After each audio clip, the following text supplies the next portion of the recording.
Welcome to the Mama Mudra podcast. I'm Kate Thompson-Duwe, and I believe that the wellness industry has a joy problem, so we're aiming to fix it. This podcast is where we bring in experts to challenge beliefs and tools to feel good, stay consistent, and build a life that works. Because in this community, joy is the new performance metric. Hi, Vika. Hi. I am so happy to have you here. I have been thinking about this episode for a while, and the stars certainly have aligned for you to be in studio today, so I'm really excited for this conversation.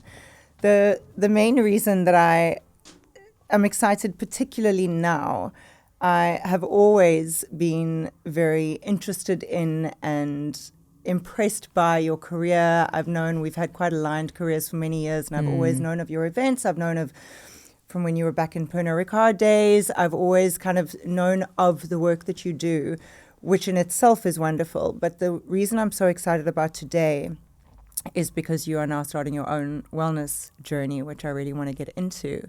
And if there's one thing that I've learned through my journey with this podcast, and I think by the time we publish yours, we probably will be on about episode 25 or so. So there have been quite a few conversations. Wow. And what I've learned is that people are craving community and belonging more than extra content and advice and, you know, sort of insights and tricks and tools. All of those are wonderful, but really innately, I think what people are craving is a sense of connection. And absolutely. I feel like that's what you are building with SAIA. The conversation we've had previously was very much about your journey to getting to the point of starting SAIA. Yeah. And it sounds to me like that is exactly what you are trying to create. So in my very long welcome to the show. Thanks, Kate. I'm so happy to be here. Thank you. Yeah. I would love for you to just explain again your journey to getting to this point and what is it that you're trying to achieve with SAIA, your wellness community. Okay, great. So thank you for having me. I'm very honored to be here.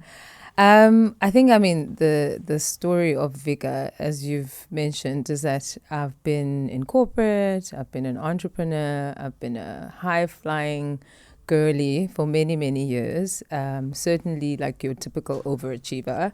And it served me well for many years. You know, I've done incredible work, which I'm very proud of. But in recent years, I've had to just take a step back. 2 years ago, 41 years old, I'm 43 now, I started to just stop feeling like myself. I had a loss of energy.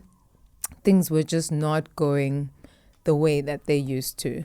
And let's just say that God forced me into a moment of saying, hey, slow down. Let's take stock what is going on. And I quickly realized that actually I was burning out. I was completely burnt out. And I was in perimenopause, which up until that point, I had no idea what that was or what that was about. Certainly my understanding was that women get into menopause at like 50 plus. And even when I did start sharing with friends and family that this is what I'm going through, it was very much like, oh, come on, you're too young for that, right? And yet this was a real experience for me. And so I realized that actually I need to save myself. I need to do the research. I need to get help. And in so doing, I learned a lot. And I went through a serious transformation, if I can call it that, you know. So it wasn't just about the physical changes that were happening. There was a lot that was happening inwardly, spiritually.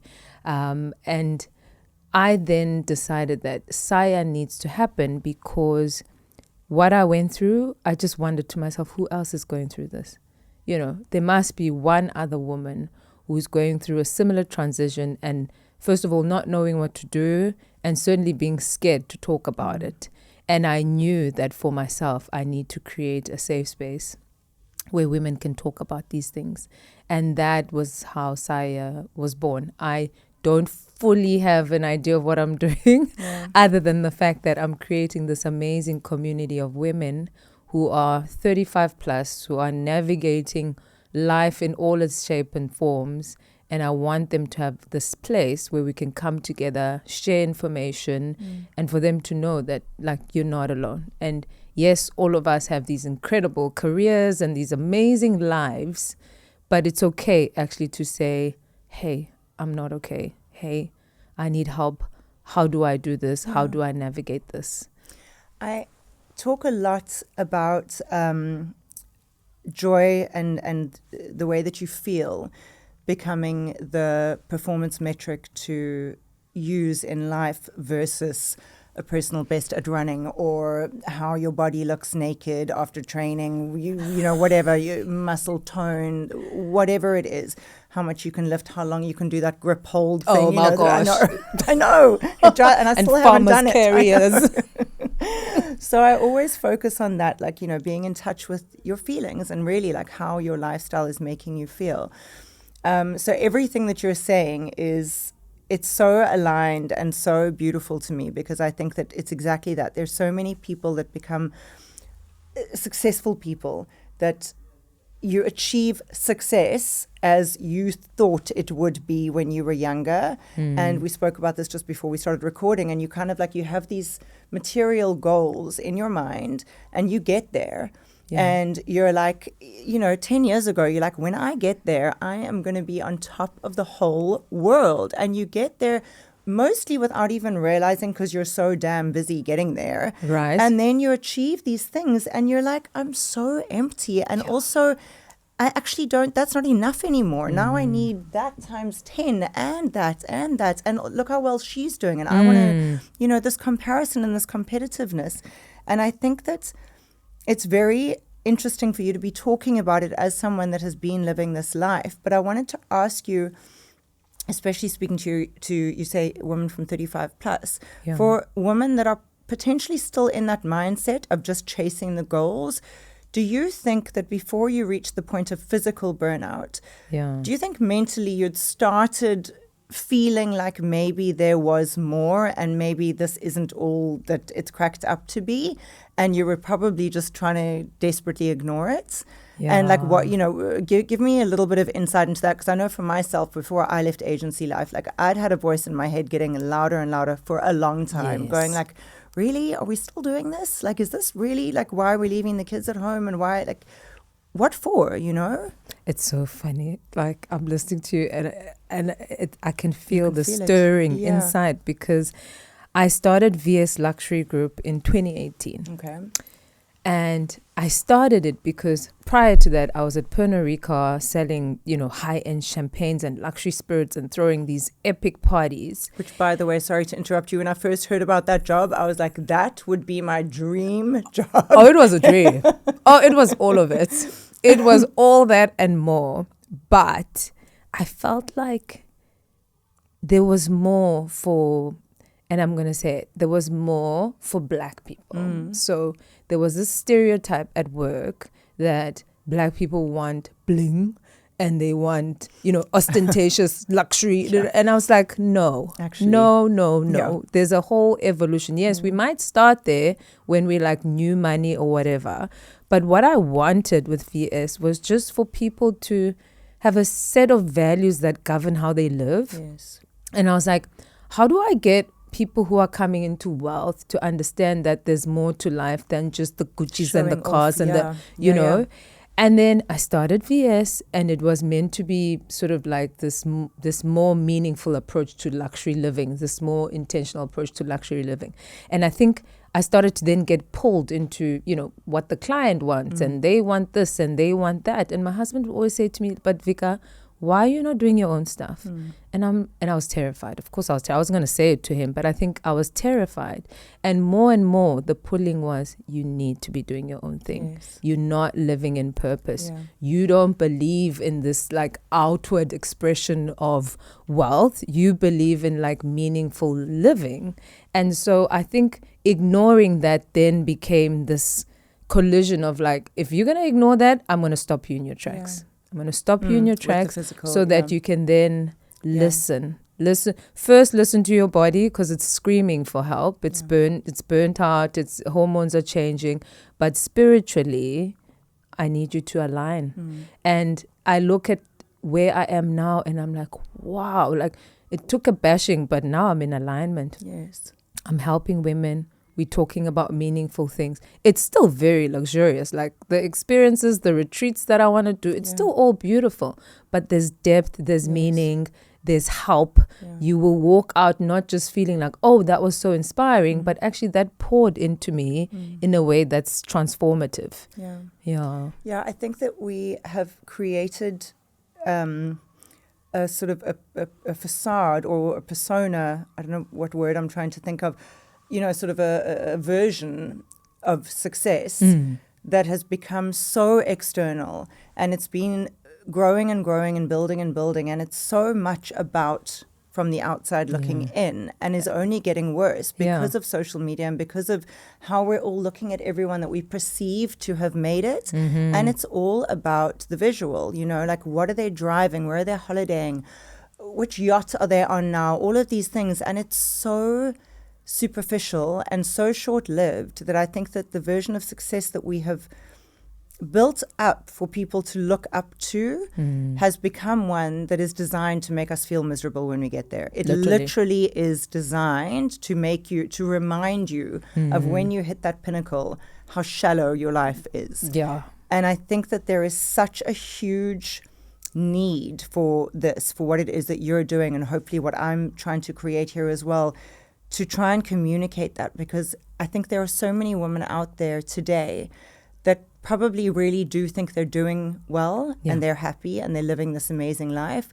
But I think that events like yours, when you get to the point of doing retreats and things like that, and communities like SAIA are going to be the opportunity to start conversations, to make people realize that actually, what is your metric? Is it joy or is it just meaning? As you said, like, is it being authentically you? Is it doing something that when you get home at night, you're like, I'm really proud that I did that. That's amazing.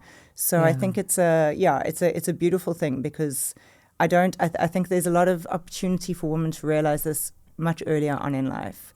And that's the point. Someone said, I'm so excited about this platform, but it should be for us 40-year-olds. And I was like, no, I'm starting at 35 for a reason. First of all, that's when perimenopause starts. But not only that, I just want people to have a heads up earlier on, right? You don't have to wait till you're in your 40s to start thinking and considering your life. If you're in your 20s, I don't know that this will land, because, you're on top of the world and you think everything's in your 20s, perfect. You never think you're going to age either. Exactly. But like certainly... 50, it's so old. It's so God.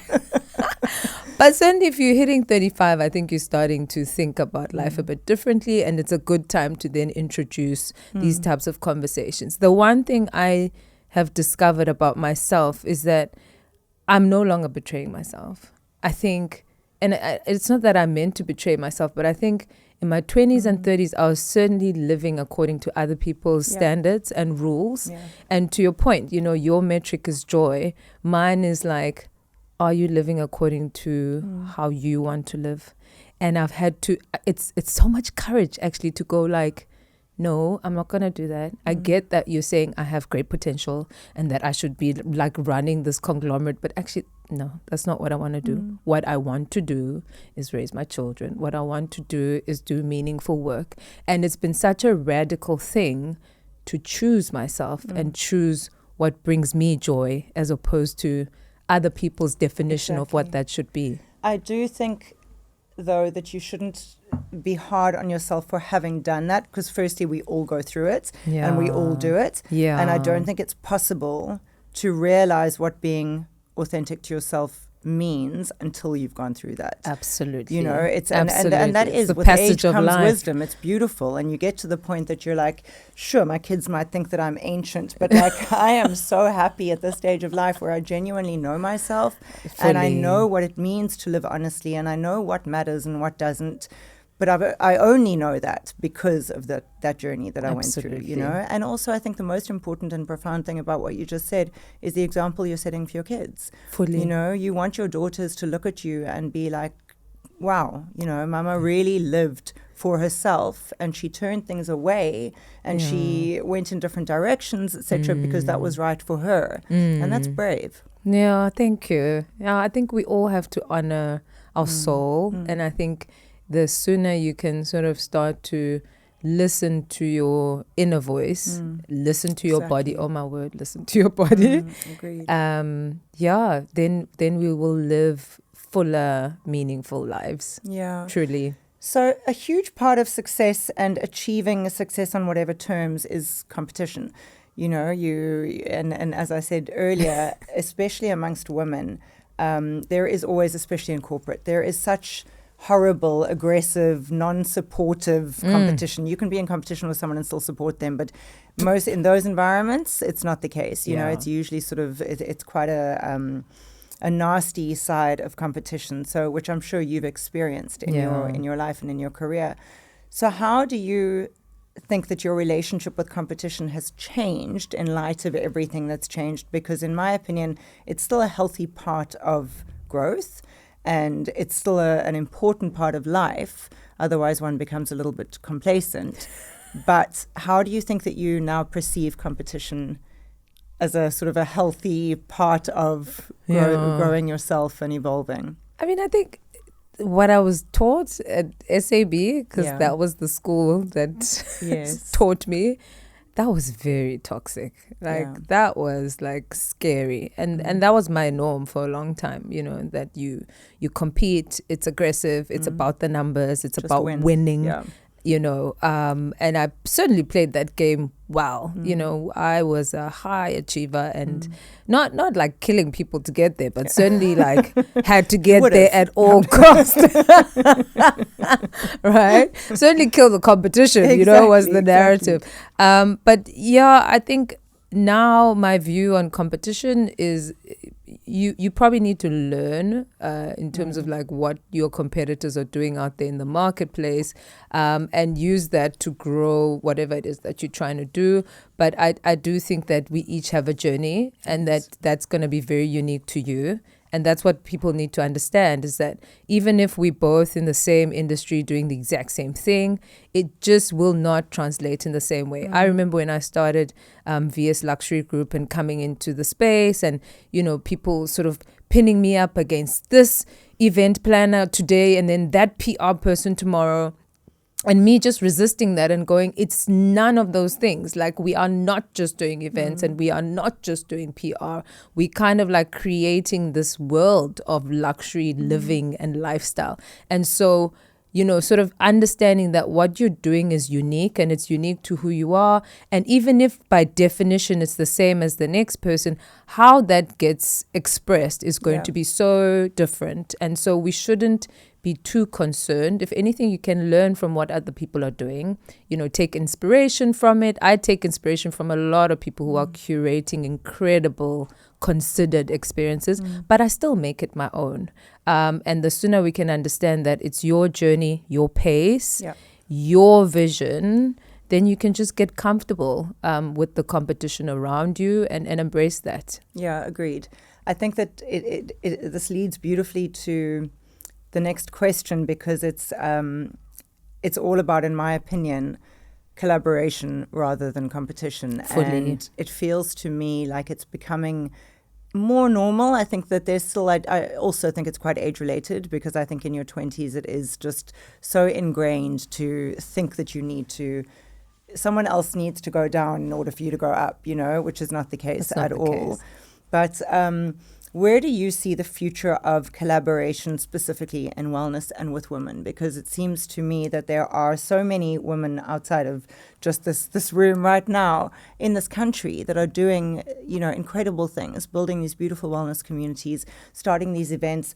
And there is so much interest, and the market is so enormous now, that to my mind, the answer, you know, for all of us wellness founders is in collaboration, obviously within reason. We're not all just going to merge our businesses and do one thing, you know, but like when we're doing something aligned, when we're potentially in the same cities, when, you know, something like this for a podcast episode, how, you know, why would we not collaborate in order to benefit one another? And do you think that is the case, or do you think that the industry is kind of going to fall prey to that competitive nature? Call me an optimist, but I think we all gonna collaborate, right? It's such a big opportunity, and not just wellness, to be honest. I think I've always had this life principle that it's not a pie, and this is something I learned from my pastor many years ago. Like, it's not a pie that you're going to slice this way and then it's finished, right? It's like a flowing river, and that's how you've got to approach life. So if there's this flowing river of abundance in whatever industry it is in, there's more than enough for everyone. And so for me, I look at wellness in particular, and I'm just like, oh my gosh, I can see how I can learn that from you and learn that from her. Oh, we should talk about this. And I just think the future is collaboration. It is community. And we shouldn't be afraid of that, because that's how we all going to learn. That's how we all going to grow. I think competition, slowly but surely, particularly as we get older, is just something that's going to diminish. But you're right. If you're younger and you don't have enough experience and you're still trying to establish yourself, you have a level of insecurity that you want to prove a certain thing. And maybe it is the fact that we have established these incredible careers and done amazing things, and we have the name. Therefore, you're more relaxed. So I can appreciate that. If you're young, you're coming out of corporate, no one knows who you are, you still want to like push your way through, right? We all did that. But certainly where I'm at, I think there's just no point in that. Yeah. What do you, on that note particularly, it's a bit of a two-part question.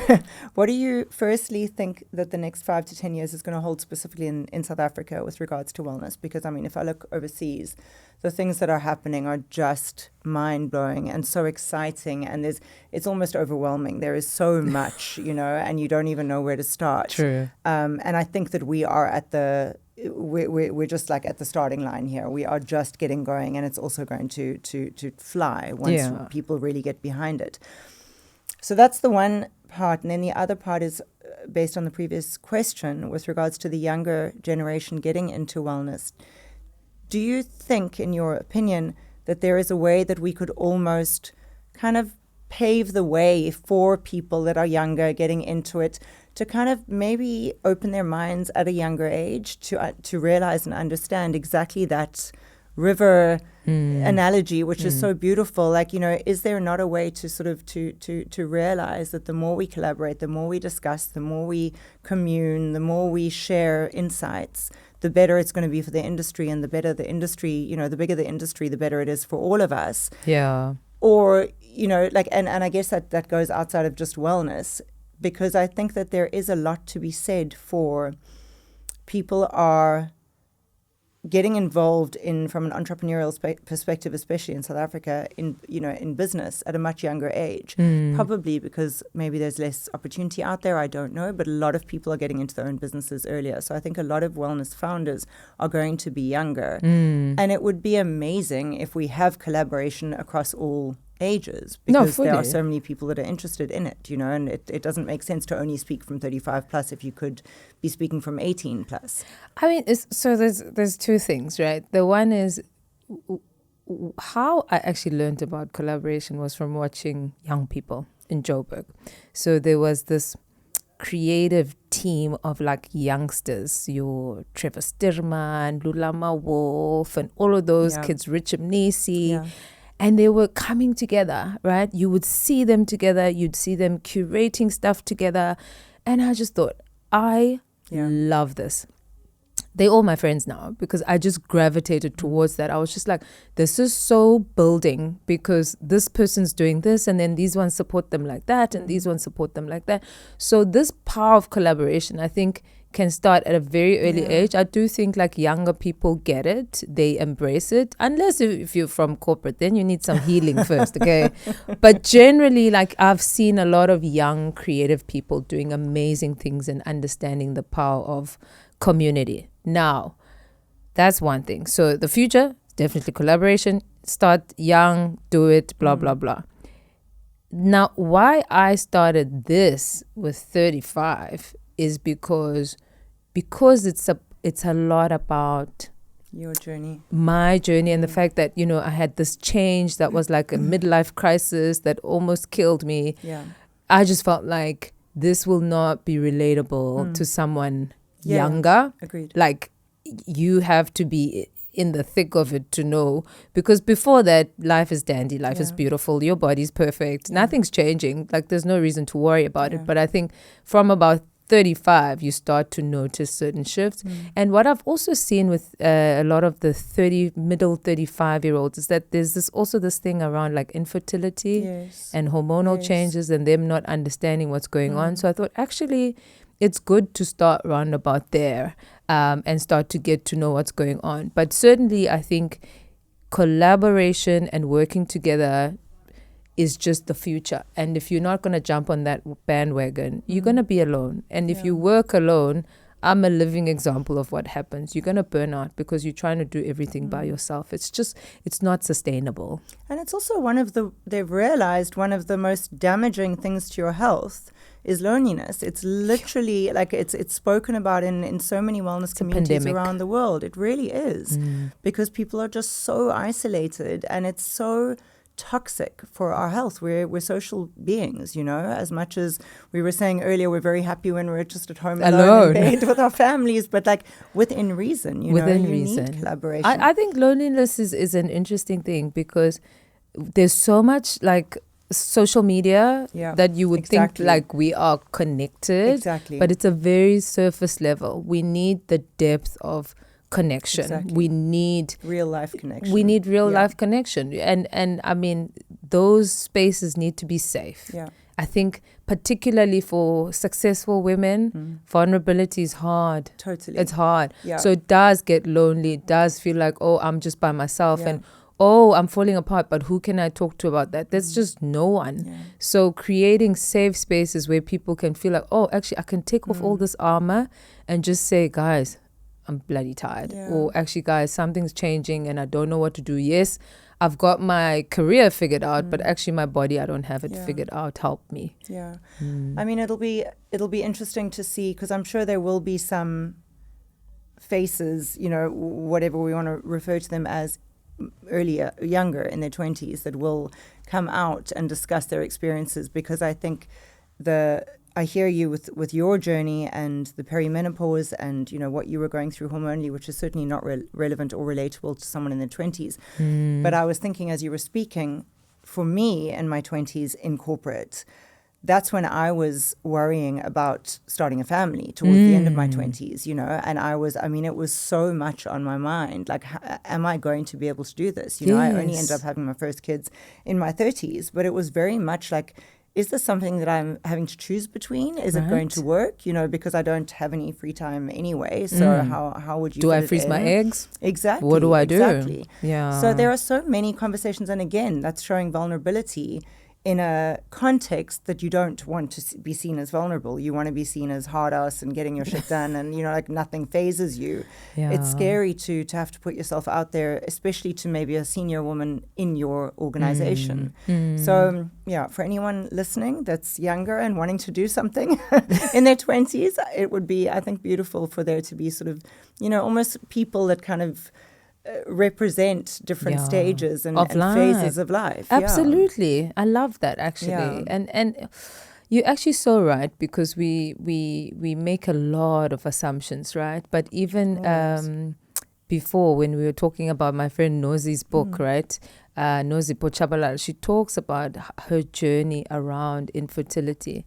And to us, we were like, but Nozi, everything is so perfect, right? And her sharing that story and all of that just made it so relatable. And I can imagine the amount of people who felt seen, and validated by that story. And so actually, if you really think about it, there is no age to this, right? We just need to create this space where people can come and vulnerably share the things that they're going through. And as women, we need to help each other. Certainly the competition, it's just dead. It's so like last season. We really need to just come together and help one another. Agreed. Tell me about the journey that you went through with perimenopause, because when we first spoke on the phone, we discussed that, and I shared sort of my journey and what I'd gone through, and it's something that is so obviously so individual and so like almost filled with shame that no one ever discusses it. And the one thing that you and I immediately had in common was, as you said just now, when it started, it was like, what the hell? Like, I was not expecting this. Like, firstly, you have this preconceived notion of when it's supposed to start.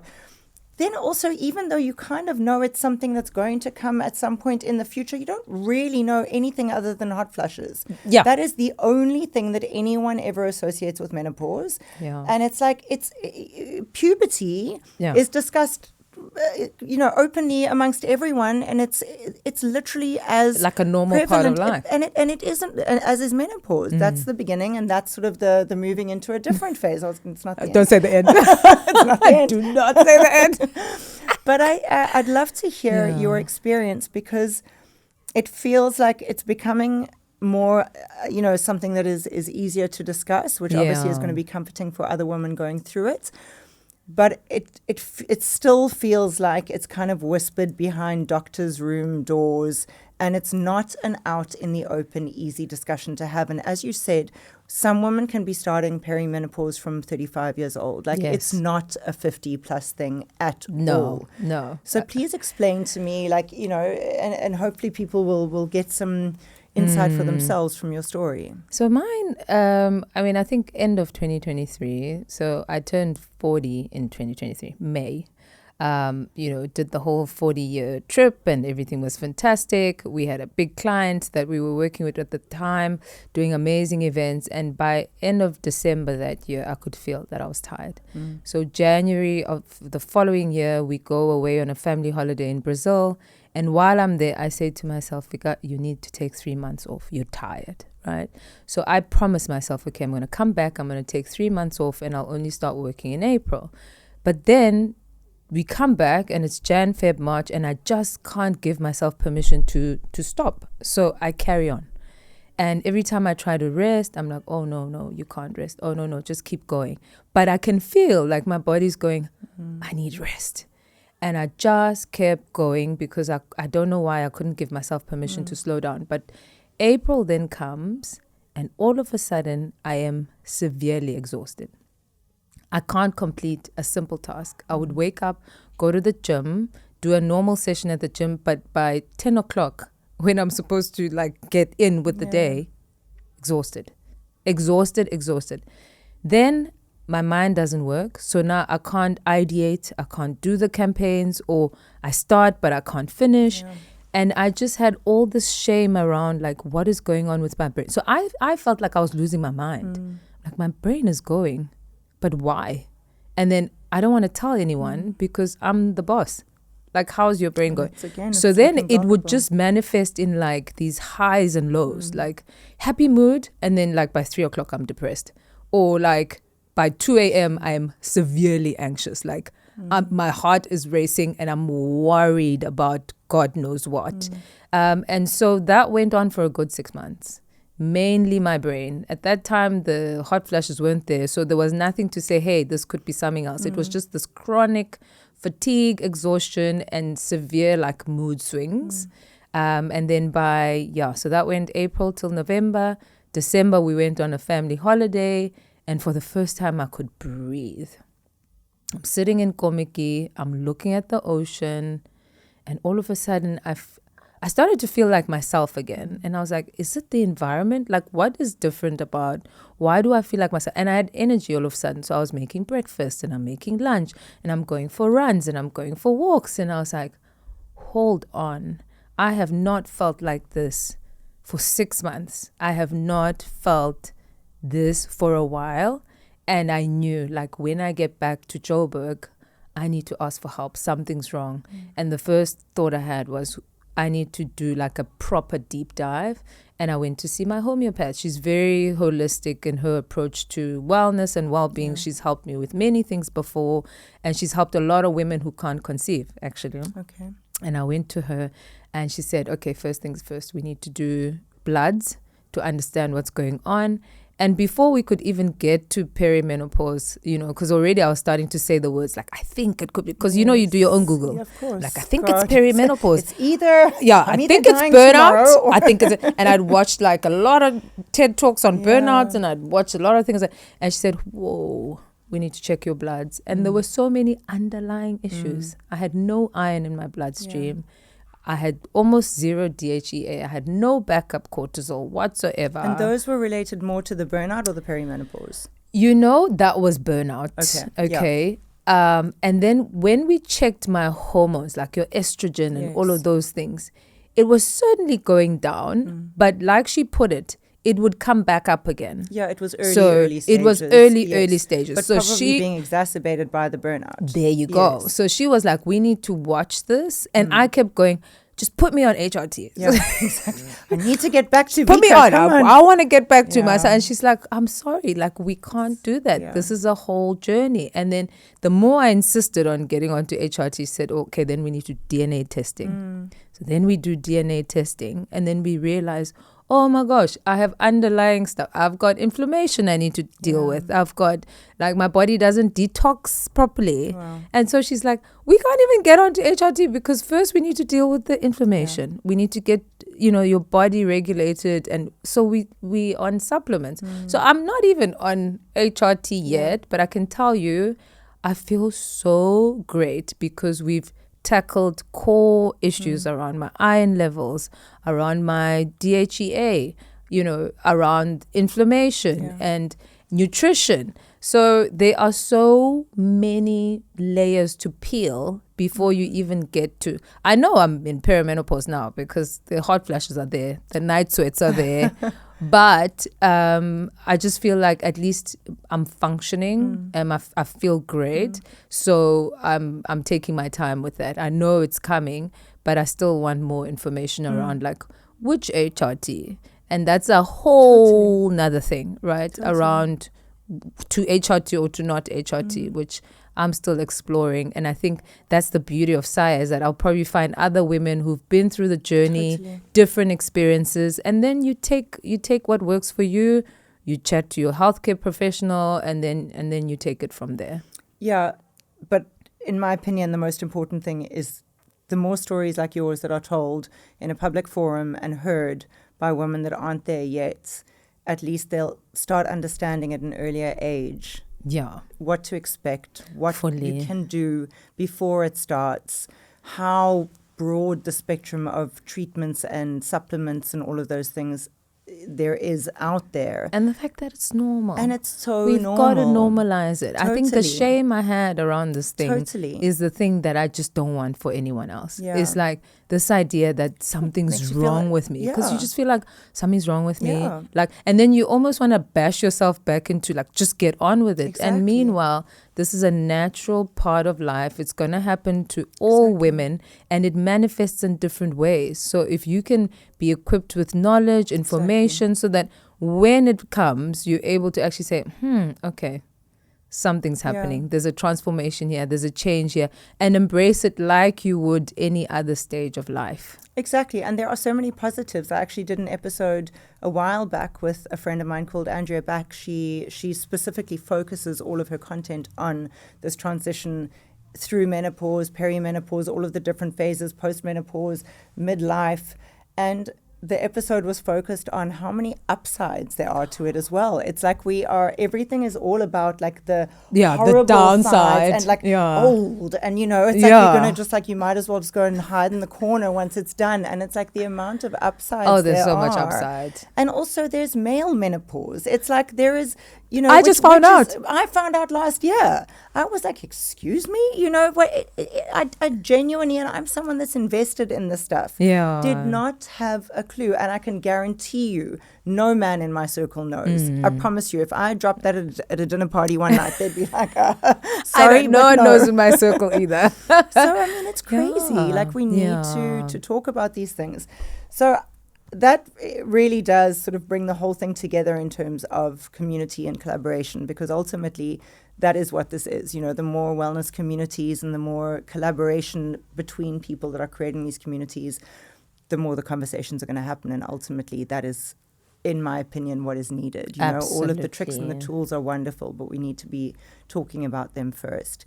So in closing, what are you most excited about with SAIA and just in general with this new phase of your life and just feeling, you know, like you're stepping into yourself and you're feeling authentic and you're feeling empowered, and it must be so exciting. What is the part that excites you the most?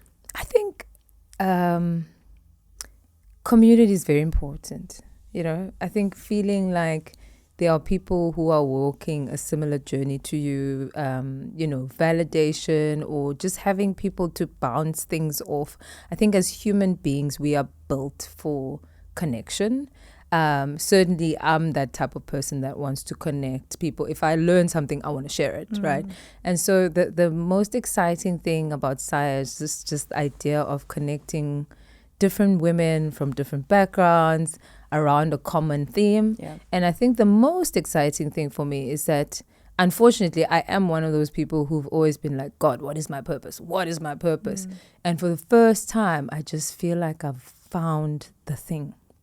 You know, people say you've got to find a thing that is outside of yourself. And I always used to be like, oh God, I'm so terrified. I'm so ashamed. Like, am I ever going to find something, a cause, something that I can do that is not about me or self, you know, achievement? And for the first time, I've found something that honestly, I wake up thinking about. I want to do it. I would do it for nothing. I would do it if you were paying me or not. And it just feels so incredible to know that I'm going to be making a real difference in people's lives. I'll be pouring into people's lives and they'll be pouring into me. And I think that's probably the best version of myself that I would want. So it's exciting. I'm excited about what it means for myself, what it means for my children, but what it means for the world, I guess.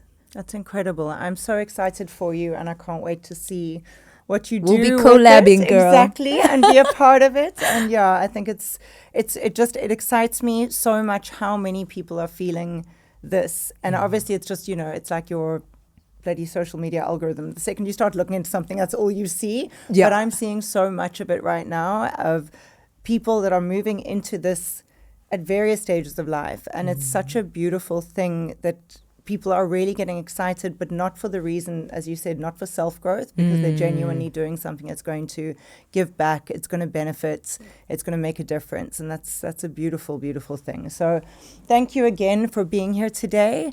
If there's anything that I've taken out of this conversation, it's just that I think the future of wellness is not just in all of the technology and the innovation and everything that is so exciting. It's about the connection. It's about making sure that we seek people out that are doing incredible things in the space. And it's not something that's going to be built alone. Yeah. It's something that's going to be built by all of these Together. people that are invested and excited. So yeah, here's to the future of that. Thanks for having me. This has Thank been you. amazing. Thank you And I for me as know well. we're going to make magic together. I agree. I can't wait.